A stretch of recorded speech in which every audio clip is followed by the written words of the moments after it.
Leitura bíblica da palavra do Senhor em Tiago, no capítulo 2, versos 14 ao 26. Tiago, capítulo 2, versos 14 ao 26.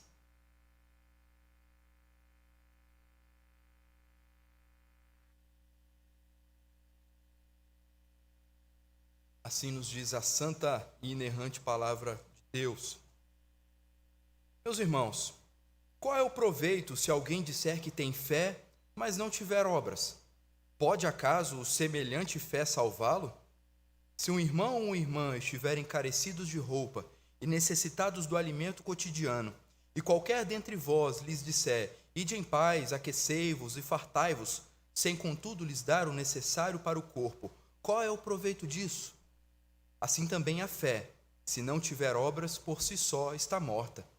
Mas alguém dirá, tu tens fé e eu tenho obras. Mostra-me essa tua fé sem as obras, e eu com as obras te mostrarei a minha fé. Crês tu que Deus é um só? Fazes bem.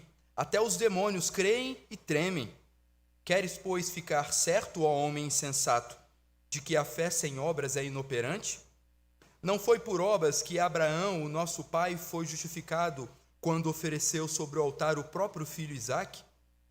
Vês como a fé operava juntamente com as suas obras. Com efeito, foi pelas obras que a fé se consumou. E se cumpriu a Escritura, a qual diz, ora, Abraão creu em Deus, e isso lhe foi imputado para a justiça, e foi chamado amigo de Deus. Verificais que uma pessoa é justificada por obras e não por fé somente. De igual modo, não foi também justificada por obras a meretriz Raabe, quando acolheu os emissários e os fez partir por outro caminho? Porque assim como o corpo sem espírito é morto, assim também a fé sem obras é morta. Até aqui a leitura da palavra de Deus. Vamos orar mais uma vez? Poderoso Senhor, nós clamamos agora, Pai, que o mesmo Espírito que inspirou o nosso irmão, o apóstolo Tiago, no passado, a escrever esse texto tão importante para a nossa edificação, que este mesmo Espírito nos ilumine nesta noite, de modo que ouçamos a Tua voz e que sejamos edificados e ensinados por esta porção da Tua palavra. É o que nós pedimos ao Senhor, em nome de Jesus, o nosso Redentor. Amém. Quais são os métodos e percepções que você utiliza para atestar se algo é verdadeiro ou não? Quais são? Veja, ao longo da sua vida, você já deve ter se deparado com situação dessa maneira, de ter que olhar para alguma coisa e atestar se aquilo é verdadeiro ou não. Porque na nossa vida, nem tudo é Coca-Cola, que só de olhar para a garrafa, nós sabemos qual é o líquido, e que para quem gosta, só de ver a cor do rótulo, você já imagina inclusive o sabor que virá dali. Quer ver algo difícil de saber que é verdadeiro? Pelo menos para mim, mel. Todas as vezes que eu preciso comprar mel, eu fico preocupado se vou conseguir comprar um mel verdadeiro, ou se é algum tipo de açúcar derretido, que ao invés de fazer bem para a minha saúde, vai fazer mal. E a gente pega a garrafa e olha de um lado, pelo menos eu, pego a garrafa, olho de um lado, olho do outro, e aí o vendedor vai falando, e de repente eu sempre preciso acreditar nas palavras do vendedor, e por vezes sou enganado, para minha decepção. Fazemos análise daquilo que é verdadeiro a todo instante, seja nas conversas que temos com um amigo ou com um parente, ou às vezes com quem a gente não conhece, ou até mesmo vendo um filme. Afinal, quem é que acredita que ao ver Velozes e Furiosos, todas aquelas cenas de carro rodando para um lado e para o outro, pode ser verdadeiro? Obviamente não, mas quando nós vemos um drama, muitos até mesmo se emocionam, porque é a arte imitando a vida. No texto de hoje, Tiago aborda um tema vital, tanto para a nossa própria salvação, quanto para aqueles que nós compartilhamos o Evangelho. Ser claro sobre esse assunto crucial que Tiago nos apresenta aqui é muito importante, porque afinal, o que é a fé genuína? Ou o que não é a fé genuína e podemos denominar como uma fé falsa? Diante dessa importância que Tiago traz para nós, desse importante tema, em identificar se algo é verdadeiro ou não, o tema do sermão dessa noite é evidências de uma fé genuína. Veremos isso em duas etapas. dos versos 14 do verso 14 ao 17 e depois do 18 ao 26. Mas antes de adentrarmos propriamente na exposição do texto, eu preciso fazer alguns esclarecimentos quanto a algumas questões que são muito importantes naquilo que Tiago apresenta como justificação pelas obras, antes de nós definirmos alguma coisa. Nessa última parte do capítulo 2, o apóstolo mostra o erro daqueles que descansavam simplesmente em uma profissão de fé. Eles falavam que tinha fé, e somente por esta fala queriam ser aceitos como povo de Deus. Tiago então está refutando justamente uma fé mentirosa, e não uma fé verdadeira. Porque para Tiago é impossível uma fé verdadeira não poder ser vislumbrado através de obras. Tiago defende a ideia de que alguém que possui a fé genuína, automaticamente, necessariamente, vai gerar frutos dessa fé. Então Tiago está combatendo algo importante, que é impossível alguém dizer que tem a fé verdadeira, mas através da sua vida e das suas obras, não comprovar a existência dessa fé verdadeira. Mas quando nós olhamos para esse assunto, justificação, eu acredito que você deve lembrar, antes de Tiago, de Paulo. Porque afinal Paulo utilizou a grande fala do profeta Abacuque, quando ele diz, tanto em Romanos quanto em Gálatas, o justo viverá pela fé. E como então conciliar o que Paulo diz aos Romanos, em capítulo 1, verso 17, e também no capítulo 3, verso 28, e depois em Gálatas, no capítulo 3, verso 11, porque Paulo parece afirmar algo diferente daquilo que Tiago fala aqui para a gente. Então, inicialmente, eu quero deixar claro que essa contradição, ela não existe. Sabe por quê? Porque Paulo, quando fala sobre justificação, ele está falando para pessoas que acreditavam que a justificação que eles tinham com base era o legalismo, era a obediência às obras da lei. E a ideia que Paulo está rebatendo quando ele fala sobre a justificação, que a justificação é somente pela fé, é que Paulo está escrevendo em Romanos e em Gálatas a um grupo de pessoas que acreditavam que poderiam se auto-justificar diante de Deus. É como se alguém fizesse uma série de obras e chegasse diante de Deus e falasse assim, está aqui, está tudo pronto, agora me dá meu prêmio. E Tiago está falando para um grupo diferente. Tiago está falando, se Paulo está falando para um grupo de pessoas que acreditavam nas suas próprias obras e por isso achavam que mereciam o prêmio da salvação, Tiago está escrevendo para um grupo de pessoas que acreditava tanto na sua fé que achava que as obras eram desnecessárias. Mas as obras não são as mesmas, porque Paulo fala de pessoas que acreditavam nas obras do cumprimento da lei. E Tiago está falando nas obras como uma demonstração de uma justificação pré-existente. Ambos estão preocupados em engrandecer a fé do Evangelho, como o único que pode salvar e justificar. Mas Paulo magnifica esta fé, mostrando a insuficiência de quaisquer obras da lei antes da fé. Tiago amplia a mesma fé, mostrando quais são as evidências de uma fé operosa. Ou seja, Tiago defende a ideia de que uma fé genuína, ela necessariamente precisa ser operosa. É impossível alguém que foi alcançado pela graça e pelo poder de Deus, simplesmente falar que tem fé por meio de uma declaração doutrinária, e quando nós olhamos para a vida e olhamos para as obras, não conseguimos encontrar frutos de uma fé genuína. É disso que Tiago está falando. Não devemos então quebrar em pedaços lei e evangelho, fazendo-os colidir um com o outro. Em Tiago, aqueles que clamam o evangelho para deixar de lado a lei, e em Paulo, aqueles que clamam pela lei para anular o próprio evangelho. Há essa divergência, e ambos estão errados, porque nós devemos levar nossas obras diante de nós, isso é um fato, mas elas precisam necessariamente enaltecer a obra de Cristo, porque não são as nossas obras que nos justificam perante Deus, mas são as nossas obras que justificam a existência de uma fé genuína. Volto a destacar e a repetir, é impossível alguém ter a fé genuína e não dar frutos dignos do Evangelho. É isso que Tiago está falando para nós. A justificação da qual Paulo fala é diferente daquela dita por Tiago. Mostra-me a tua fé e pelas tuas obras, diz Tiago, mas Paulo fala da justificação aos olhos de Deus, que justifica somente aqueles que creem em Jesus e puramente por causa da redenção que há nele.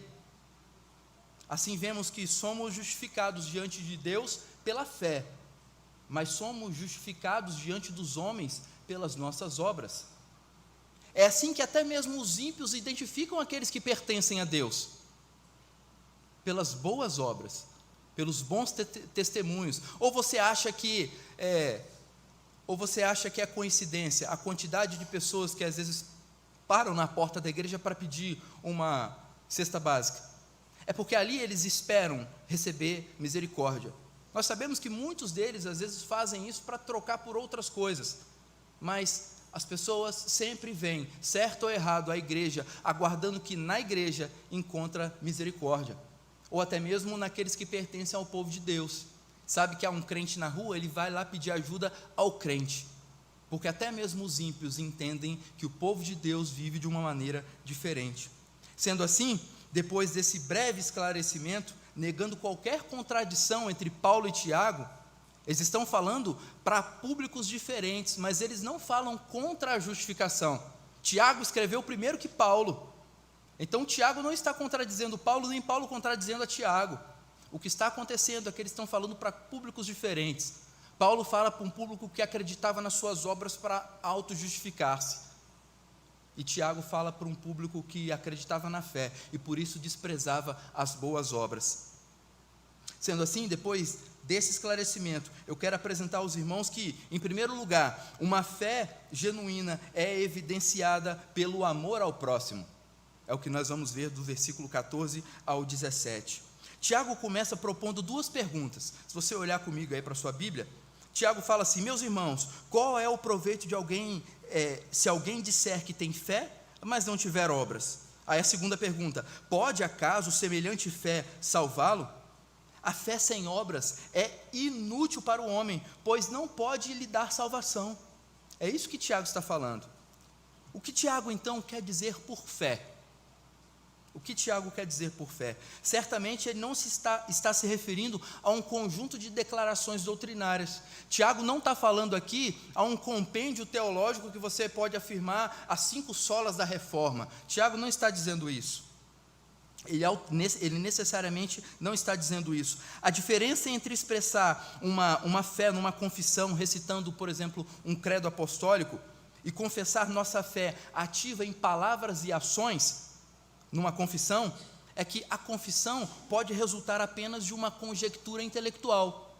Alguém dizer que Deus existe e que ele tem fé pode ser apenas intelectualidade. Tiago então está falando justamente de que essa pessoa que fala que tem fé, ela precisa demonstrar a existência dessa fé por meio das obras, por meio de boas obras. Tiago é específico e ele declara: se um homem afirma que tem fé, ele deixa então subentendido que a fé dessa determinada pessoa não é uma confiança autêntica em Jesus Cristo. Não é. Na realidade, a afirmação feita por essa pessoa, ela é vazia. Alguém que tem fé, mas não tem obras, e fala que afirma que tem fé, é uma fé vazia. Porque Tiago, em todo o texto, do versículo 14 ao 26, ele está martelando nisso. Se você tem a fé genuína, é necessário que alguém olhe. Lembra do mel? Como que eu posso saber se o mel é verdadeiro? Existem pessoas que sabem. Eu ouvi inclusive dizer que talvez se você pegar uma colher do mel e colocar num prato, e depois jogar água em volta, e se ele craquelar é porque ele é verdadeiro. Nós temos estratégias para descobrir verdades em todas as coisas. Seja numa fala, seja num livro, seja num filme. Como então descobrir que uma fé é verdadeira? Tiago está dando para nós essa receita. Ele está falando assim: se alguém diz que a fé dele é genuína, olhe para suas obras. Olhe para suas obras. E ele nos dá o exemplo aqui desse primeiro ponto, de que uma das evidências de uma fé genuína é o amor ao próximo. Mas então fica a pergunta para a gente: se a fé em Deus, por meio de Jesus Cristo, é uma certeza que flui do nosso coração e emana das nossas obras para glorificar a Deus, qual é o papel das boas obras nisso? se Tiago está afirmando que uma fé genuína pode ser evidenciada através de boas obras, ele dá o exemplo aqui dessa questão de comer, de beber e dispensar alguém. Como que a gente pode ver boas obras em alguém? E eu, pesquisando sobre boas obras, eu não achei definição melhor do que a Confissão de Fé de Westminster traz para nós, no capítulo que fala das boas obras. E eu quero ler para os irmãos. Diz assim lá: estas boas obras, feitas em obediência aos mandamentos de Deus, são fruto e as evidências de uma fé viva e verdadeira. Por elas, os crentes manifestam a sua gratidão, robustecem a sua confiança, edificam seus irmãos, adornam a profissão do Evangelho, fecham a boca aos adversários e glorificam a Deus, de que são feitura, criados em Jesus Cristo, para isso mesmo, a fim de que, tendo o seu fruto em santidade, tenham no final a vida eterna. E eu quero chamar a sua atenção para uma expressão que eu acho belíssima aqui nesse parágrafo da confissão, que quando fala adornam as boas obras, adornam a profissão do Evangelho. E juntamente com isso eu quero que você volte os seus olhos a partir do versículo 15 do nosso texto, quando o Tiago diz assim: se um irmão ou irmã estiverem carecidos de roupa e necessitados do alimento cotidiano, e qualquer dentre vós lhes disser, ide em paz, aquecei-vos e fartai-vos, sem contudo lhes dar o necessário para o corpo, qual é o proveito disso? A ironia de toda essa situação está no fato da pessoa que fala dispensar o outro sem dar aquilo que ele pediu, ou que você viu que era necessário, mas que essa pessoa tem tudo aquilo. A ironia está justamente, Tiago usa dessa ironia, é alguém que está pedindo comida, bebida e vestimenta para um indivíduo, e esse indivíduo despede, ide em paz, e ele tem tudo aquilo, mas ele não compartilhou. Então Tiago é muito assertivo, logicamente pela questão da iluminação e pela sabedoria em escrever, de colocar essas questões como demonstração de uma fé genuína. Porque alguém que tem a fé genuína, ele ama o seu próximo, independente se possui a mesma fé que a sua ou não. Afinal de contas, quem que ao bater na sua porta e pedir um copo d'água, vai negar? Ou se você tiver ali uma roupa, um alimento para poder entregar e compartilhar, quem vai negar isso? Quem vai negar isso? Se essa pessoa não toma nenhuma atitude sobre as necessidades físicas do seu irmão, de que vale a sua fé?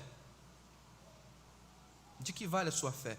Tiago dá a resposta no versículo seguinte, ele vai chamar esta fé que faz estas coisas de morta. De morta. Ou seja, uma fé sozinha, sem obras, está morta, porque ela não evidencia uma fé genuína. E uma fé genuína é evidenciada em primeiro lugar pelo amor ao próximo. Veja, meus irmãos, imagine que você ganhou um quadro muito bonito, não esses quadros milionários, mas um quadro bonito, bem pintado, e aí você gostou tanto do quadro que quando chega em casa você quer colocar na parede da sala, e quando você coloca na parede da sala, você percebe que a iluminação não está favorecendo tanto. Então você resolve contratar um eletricista para instalar spots de iluminação fria, iluminação quente, monocromática, para poder valorizar cada traço da pintura do quadro que você ganhou. E aí, então a obra fica pronta. E aí você faz um jantar e convida o seminarista para ir lá na sua casa. E quando eu entro na sua casa, a primeira coisa que eu olho na sua parede, eu vejo o quê? O quadro ou a iluminação? A luz ou o quadro? Obviamente, o quadro. Assim são as suas obras. Elas servem para adornar a profissão do Evangelho. Não é para te enaltecer, é para enaltecer uma obra pré-existente que Deus fez em você. Engana-se as pessoas que acham que as boas obras é para... olha como eu sou bom. Não, é para falar olha como Deus é bom. É por isso que nós fomos colocados no caminho dessas boas obras, porque aquilo que a gente faz de bom nesse mundo é para enaltecer a profissão do Evangelho. As suas obras, meu irmão, não te justifica perante Deus, mas ela te justifica perante os homens. Isso sim ela faz.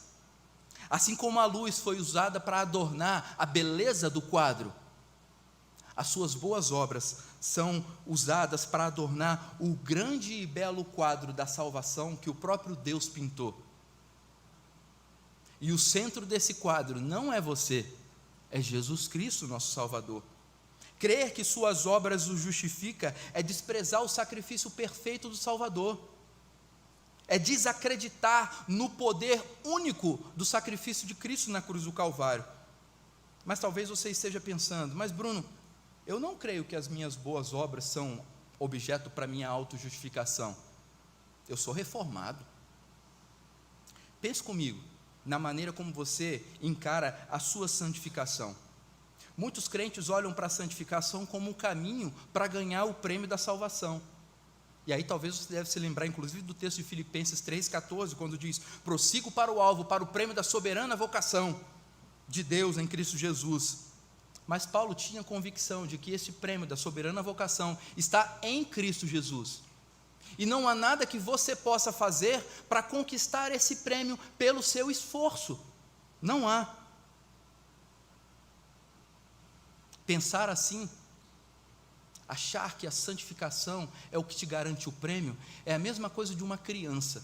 E aí aqueles que já tiveram filhos, que têm filhos e passaram já da fase da infância, vão se lembrar bem disso. Quando você faz o prato do seu filho e coloca os legumes e vegetais e fala assim: se comer os legumes e vegetais vai ganhar um chocolate. Samuel até olhou para mim. Se comer os legumes e os vegetais vai ganhar um chocolate. Veja, acreditar que é a santificação que você faz, que você se dedica, que garante o prêmio da salvação, é o mesmo que comer o legume só para ganhar o chocolate. E não é assim. Não é assim. O prêmio da salvação está conquistado em Cristo Jesus. Não há nada que você possa fazer para perdê-lo ou para conquistar além da conta. O prêmio já foi conquistado por Cristo. Então, onde entra a nossa santificação? Onde entram as nossas boas obras? O autor aos Hebreus, no capítulo 12, versículo 14, diz assim: segui a paz com todos e a santificação, sem a qual ninguém verá o Senhor. Não podemos pensar que a salvação é o prêmio vencido pela sua santificação. Os que eficazmente são chamados e regenerados recebem um novo coração e são capacitados a se santificar-se. Uma vida de santificação deve ser vista não como uma luta para ganhar um prêmio, mas como uma dádiva de desfrutar, mesmo neste mundo caído, de lampejos daquilo que você vai ser por toda a eternidade. Santo, porque o seu Deus é santo, e você é chamado à santidade por isso. Viver a santificação é poder desfrutar, ainda nesse mundo caído, de ser aquilo que Deus quer que sejamos, santos. Da mesma maneira, temos que ver as nossas boas obras como Paulo as descreve em Efésios 2:10. Pois somos feitura dele, criados em Cristo Jesus para as boas obras, as quais de antemão preparou para que andássemos nelas. Até as coisas boas que você faz, que pode ser intitulada como boas obras, foi Deus que te colocou neste caminho. Olhe comigo para o versículo 17. Assim também, a fé, se não tiver obras, por si só está morta. Quando Jesus conta a parábola do semeador, que todos nós, obviamente, conhecemos, Jesus faz distinção entre a fé temporária e a fé verdadeira, a fé que vai gerar frutos. A fé temporária é como uma semente que cai num solo pedregoso. Ela não desenvolve, ela não tem raízes e dura pouco tempo. Tal fé termina em morte. A verdadeira fé, ao contrário, é como um grão que cai num solo fértil e produz frutos dignos de arrependimento, dignos de adornar a beleza do Evangelho, como a luz que ilumina o quadro. As suas boas obras iluminam e engrandecem a obra de Cristo na sua vida. A verdadeira fé está firmemente arraigada no coração do crente, e ela vai dar frutos. É isso que Tiago está falando para nós. Nesse versículo específico, no versículo 17, Tiago cria um contraste entre a fé que está viva e a fé que está morta. Ele retrata uma fé vibrante, trazendo à memória o exemplo de Abraão, no versículo 21, e ele usa um sinônimo para representar o termo morto. Assim ele descreve que a fé sem obras é inoperante. Alguém que tem uma fé inoperante é alguém que possui uma fé morta. uma fé que não adorna a beleza do Evangelho, uma fé que não consegue se comprovar por si mesma, porque ela não produz frutos. Portanto, ao olharmos para as evidências de uma fé genuína, vemos em primeiro lugar o amor ao próximo. É uma marca daqueles que possuem a fé verdadeira, amor ao próximo. Mas quero também chamar sua atenção agora para os versículos 18 ao 26, onde veremos que uma fé genuína é evidenciada pelo amor a Deus acima de todas as coisas. No versículo 18, nós somos ensinados a comparar uma fé que se vangloria sem obras e uma fé evidenciada por obras. Veja o versículo 18. Mas alguém dirá: tu tens fé e eu tenho obras. Mostra-me essa tua fé sem as obras, e eu com as obras te mostrarei a minha fé. Suponha que um verdadeiro crente assim implore a um hipócrita: você faz uma profissão de fé e diz que tem fé? Me mostre as suas obras, porque eu com as minhas obras vou te mostrar a fé verdadeira que há no meu coração. Essa é a evidência pela qual as Escrituras sempre ensinam que os homens e mulheres vão ser julgados. Porque afinal, o que está escrito em Apocalipse 20:12 é que todos serão julgados pelas suas obras. Pelas suas obras, boas ou más, seremos julgados. Aqueles que estão em Cristo Jesus serão julgados pelas boas obras que o próprio Deus o colocou para que andasse nela.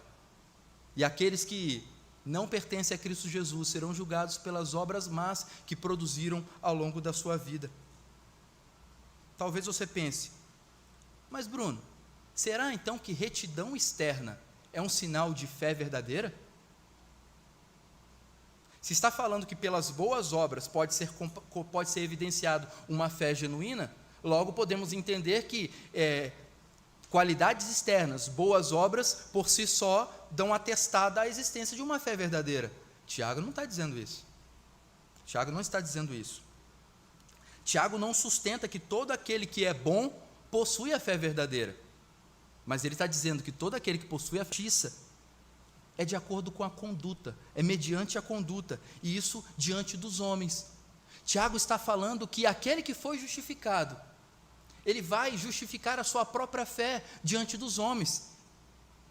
Ele vai mostrar para os homens que a sua fé é verdadeira. Por quê? Porque ele ama ao próximo, ou porque ele ama a Deus acima de todas as coisas. E é por isso que Tiago traz então o exemplo de Abraão, o grande patriarca, conhecido como o pai da fé.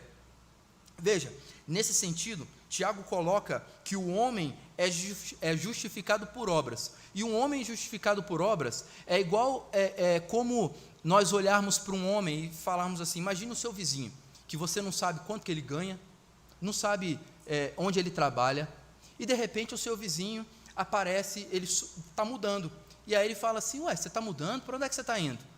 Você até se oferece para ajudar no transporte, para colocar as coisas dentro. Ele falou: não, comprei uma mansão. E aí você fala assim: ficou rico. Mas por que você fala ficou rico? Porque você não sabe, porque para ele poder comprar aquela casa, a riqueza já era existente. Então a casa só demonstra aquilo que já existia, e é isso que Tiago está falando. O justificado perante os homens é aquele que já foi justificado perante Deus. Caso contrário, essas obras não valem nada, são obras para enaltecer o próprio coração. E Abraão já havia, quando nós olhamos para a vida de Abraão, Abraão já havia sido justificado em Gênesis 15, no versículo 6. Mas quando ele oferece Isaque no altar, em Gênesis 22, a sua fé é provada publicamente. E assim, ao amar a Deus acima de todas as coisas, até mesmo ao seu próprio filho, Abraão evidencia uma fé genuína, e é por isso que ele pode ser chamado de amigo de Deus, demonstrando assim um relacionamento íntimo com o próprio Deus. Há uma aparente complicação aqui no versículo 22, se você olhar comigo aí para o versículo 22, que só pode ser explicado por uma tradução que descreve melhor o sentido do texto. No versículo 22, diz assim: vês como a fé operava juntamente com as suas obras, com efeito, foi pelas obras que a fé se consumou. Se a gente entender consumar no mesmo sentido da nossa linguagem, nós vamos ver que é a fé que consuma a justificação. Mas se alguém aqui tiver na sua mão a tradução da Bíblia NVI, vai ver que essa mesma palavra que na nossa versão, na Almeida Revista e Atualizada, aparece como consumou, lá na NVI aparece como aperfeiçoou. E eu acredito que é uma tradução que traz melhor no texto em português o que de fato o Tiago está falando aqui. É uma fé, vamos ler colocando essa palavra.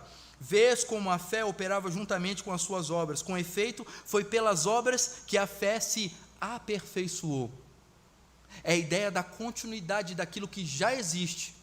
Não que a justificação é uma consequência da fé. Eu creio, e só depois que eu creio é que eu sou justificado. Não, nós recebemos o dom da fé porque Cristo nos justifica. O sangue de Cristo é que nos justifica. E da mesma maneira, meus irmãos, Raabe, e é um outro exemplo que Tiago utiliza aqui,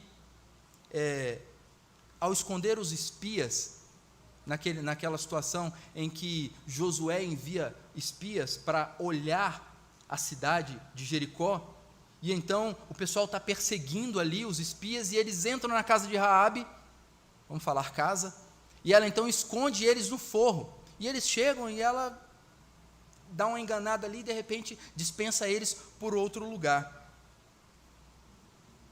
E assim Raabe evidencia a sua fé, amando a Deus acima de todas as coisas, mais do que a sua própria vida.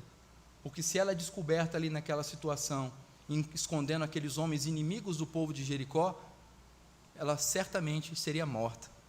E é curioso nós vemos esses dois exemplos. Abraão é o grande patriarca, e Raabe nós sabemos quem foi antes de ser justificada. Ela foi uma prostituta, uma meretriz. Tiago utiliza esses exemplos tão distintos para que ninguém olhe para Abraão e acredite que o exemplo de Abraão de fé e obras é inalcançável. Tiago coloca Abraão como o grande patriarca e certamente um exemplo para todo o povo judeu, e certamente para esse povo que ele estava escrevendo aqui, quando ele falava de fé e obra, a primeira pessoa que eles pensavam era Abraão. E nós também, mas de repente ele saca o exemplo de Raabe, e aí a pessoa fala, Raabe, né? Só que olha que curioso, os dois estão na genealogia do Senhor Jesus Cristo.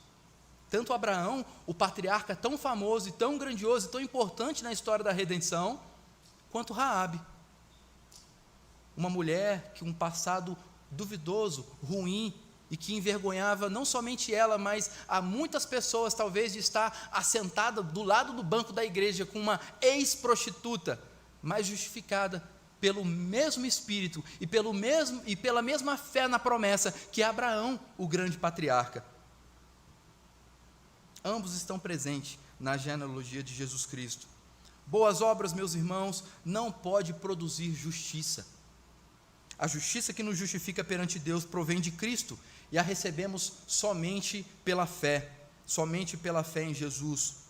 O apóstolo tira a conclusão no que vemos no versículo 26, porque assim, veja o versículo 26 comigo, porque assim como o corpo sem espírito é morto, assim também a fé sem obras é morta. Assim como o corpo sem respiração está morto, a fé sem obras é morta. Isso nos mostra que as obras são companheiras da fé, como a respiração é companheira da vida. As melhores obras sem fé estão mortas. E sem fé, as melhores obras não podem adornar a beleza do Evangelho. É pela fé que qualquer coisa que fazemos é realmente boa, e somente pela fé. Somente pela fé, somente as coisas feitas com os olhos em Deus, em obediência a Ele, visando principalmente a sua aceitação e o seu engrandecimento, é que as nossas boas obras podem ser aceitas, é que as nossas boas obras podem enaltecer e engrandecer a obra de Jesus. O que Tiago está falando aqui é que uma pessoa, uma igreja que não tem a fé verdadeira, você olha para ela e você não identifica frutos. Você não identifica frutos.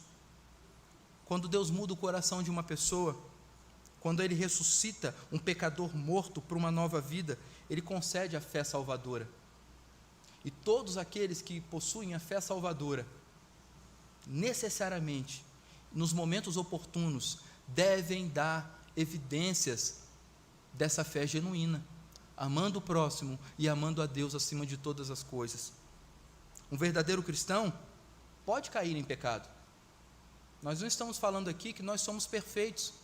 Se você acha que você é perfeito, talvez não era nem para você estar aqui, porque não há nada do Evangelho para você, porque o Evangelho é para aqueles que são imperfeitos, para aqueles que carecem de salvação.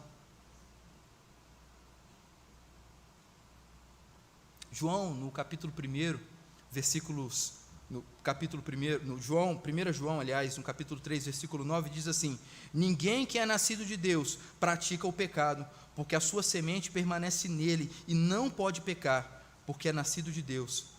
A fé genuína resulta necessariamente em uma vida de boas obras. A fé falsa pode até gerar obras, mas elas não são boas, porque elas não adornam a beleza do Evangelho, elas não adornam a profissão do Evangelho. Eu quero concluir, meus irmãos, te lembrando de um texto que Paulo escreve na segunda carta aos Coríntios, no capítulo 3, versículo de número 5, onde Paulo diz assim: examinai-vos a vós mesmos, se realmente estáis na fé, provai-vos a vós mesmos, ou não reconheceis que Jesus Cristo está em vós, se não é que já estáis reprovados. Examine o seu coração. Quando alguém te perguntar se você possui a fé verdadeira, lembre-se de Tiago, capítulo 2, do versículo 14 ao 26, quando ele diz que uma fé genuína vai ser evidenciada pelo amor ao próximo e pelo amor a Deus acima de todas as coisas. Nós vamos errar, nós vamos vacilar, nós vamos por vezes envergonhar o próprio Evangelho, mas uma marca daqueles que têm a fé verdadeira é o arrependimento, é a volta ao caminho que Deus quer que nós sigamos. Um crente no Senhor Jesus não vai andar por muito tempo fora dos trilhos, porque o Evangelho, o Espírito Santo que habita nele, vai o conduzir novamente ao verdadeiro caminho e ao bom caminho. Mas talvez há alguém aqui nessa noite que, ao olhar para o seu próprio coração, não vai identificar o amor ao próximo e o amor a Deus acima de todas as coisas. A palavra do Senhor te convida nessa noite a se arrepender e a clamar a Deus que essas evidências sejam demonstradas aos homens, mas também seja demonstrada à sua consciência e ao seu coração, porque aqueles que são salvos no Senhor Jesus Cristo, uma vez salvos, jamais perderão a salvação, e isso traz conforto para nós. Esse mundo tem muitas paixões, esse mundo tem muitos atrativos, mas nenhum deles pode te fazer ser justificado perante Deus. Há muitas religiões que tentam te justificar com boas obras, para que na próxima vida nasçam de uma maneira melhor. Se isso fosse verdade, o mundo estaria cada vez melhor, mas quando nós olhamos para a história do mundo, não é isso que está acontecendo. Então, aqueles que acreditam na ideia da reencarnação estão acreditando em algo que não é verdade. Mas você deve se lembrar que nós acreditamos na reencarnação, mas é a reencarnação do nosso corpo perfeito, não como um aprimoramento contínuo. Aqueles que morreram em Cristo hão de ser ressuscitados também em Cristo e vão desfrutar de plena santidade, de pleno amor ao próximo, de pleno amor a Deus acima de todas as coisas. Que Deus o abençoe, para que ao examinar o seu próprio coração, você encontre as evidências de uma fé genuína em Cristo Jesus. Amém.